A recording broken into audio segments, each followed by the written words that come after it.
দর্শক, শিক্ষা প্রতিষ্ঠানগুলোকে বলা হয় ছাত্র রাজনীতির আতুর ঘর। আর সেই ছাত্র রাজনীতির আতুর ঘরে কোনো ছাত্র সংগঠনের রাজনীতি চাচ্ছে না সাধারণ শিক্ষার্থীরা। আসলে কি কারণে এবং কেন তারা এই ছাত্র রাজনীতি তথা দলীয় ছাত্র রাজনীতি মুক্ত ক্যাম্পাস চাচ্ছে, চলুন জেনে আসি তাদের থেকে।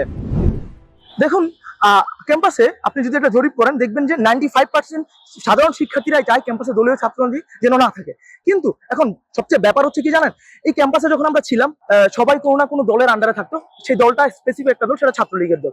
তো সবাই চাইতো যে হলে একটা রুম নেওয়ার জন্য বা কিছু ফেসিলিটি, যেমন আমরা যখন বিসিএস পরীক্ষা বা অন্যান্য পরীক্ষা দিতাম যখন যদি ছাত্রলীগের ট্যাগ থাকতো তাহলে আপনার জন্য চাকরিটা সহজ হয়ে যেত।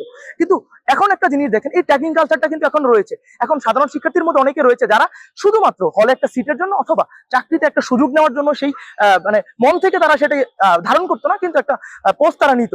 এখন দেখা যাচ্ছে কি জানেন, মানে বিভিন্ন কুচক্রী মহল যারা রয়েছে, যারা ওই সাধারণ শিক্ষার্থী যারা হচ্ছে ট্যাগ নিয়েছে তাদেরকে ট্যাগিং কালচারে আবার ফেলে দিচ্ছে। এই জন্য অনেক সাধারণ শিক্ষার্থী আসতে পারতেছে না যে আমি যদি এখন যাই তাহলে আমাকে ট্যাগিং দিয়ে দিবে, আমাকে ছাত্রলীগ বলে আমাকে বিভিন্নভাবে প্রশ্নবিদ্ধ করবে। প্রথম যেদিন আমার ক্যাম্পাসে আসে সেদিন আমরা প্রথম রুমে আমরা 58 জন উঠেছিলাম। ওই রুমে সর্বোচ্চ আমরা 25, সর্বোচ্চ আমরা 4 থেকে 8 জন থাকতে পারি। ওই রুমে আমরা 58 জন ছিলাম। তার মানে বিশেষ বুঝতে পারছেন বিষয়টা, একদল ঘুমাতো একদল জেগে থাকতো, এরকম করে আমাদের ঘুমাতে হতো। অর্থাৎ তারা আমাদের এমন একটা ভ্যাকুয়াম তৈরি করে দেখেছে যে আমাদের ঢাকা বিশ্ববিদ্যালয় ক্যাম্পাসে হলগুলোতে কোনো সিট নেই। আমাদের সিট যদি পেতেই হয় ছাত্র সংগঠনকে ধরে আমাদের এখানে সিট নিতে হবে। দেখেন, আমরা একটা কথা ক্লিয়ার করি, ঢাকা বিশ্ববিদ্যালয়ের স্টুডেন্ট থেকে শুরু করে সারা বাংলাদেশের স্টুডেন্টরাই আমি মনে করি রাজনীতি সচেতন।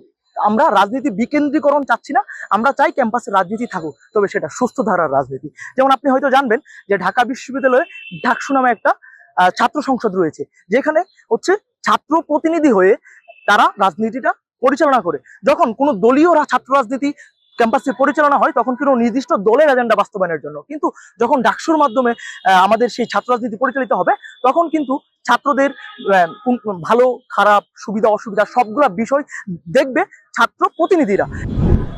দর্শক, সাধারণ শিক্ষার্থীরা যেমনটা বলছে, তারা কিন্তু শিক্ষা প্রতিষ্ঠানগুলোতে ছাত্র রাজনীতি চায়, তবে দলীয় লেজুর ভিত্তিক যে ছাত্র রাজনীতি রয়েছে সেটির থেকে তারা মুক্ত চায়। কেননা দলীয় ছাত্র রাজনীতির ফলে তারা বিভিন্ন সমস্যার সম্মুখীন হয়, যার কারণে তাদের যে স্বপ্ন, বাবা মায়ের যে আশা, সেইটা তারা কিন্তু প্রতিফলিত করতে পারে না।